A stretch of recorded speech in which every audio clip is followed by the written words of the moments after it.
இந்த 5 சூப்பர் ஃபுட்களை ஒருபோதும் தவறவிடாதீர்கள். உங்கள் அம்மாவை ஆரோக்கியமாகவும் வலிமையாகவும் பார்க்க விரும்பினால் இவற்றை அவரது உணவில் சேர்க்கவும். முதலாவது மோரிங்கா. இதில் கால்சியம் மற்றும் இரும்பு சத்து அதிகமாக உள்ளது. இது எலும்புகளை வலுப்படுத்தவும் நோய் எதிர்ப்பு சக்தியை அதிகரிக்கவும் உதவுகிறது.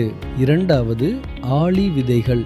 இது இதய ஆரோக்கியத்தை மேம்படுத்தவும் ஹார்மோன்களின் சமநிலையை பராமரிக்கவும் உதவுகிறது. மூன்றாவது மாதுளை. இது இரத்தத்தின் தரத்தை மேம்படுத்தி உடல் பலவீனத்தை குறைக்க உதவுகிறது. நான்காவது பசுனை.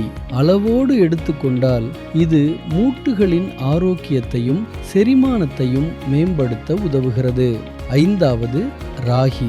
இது கால்சியத்தின் சிறந்த மூலமாகும். குறிப்பாக எலும்புகளின் ஆரோக்கியத்திற்கு மிகவும்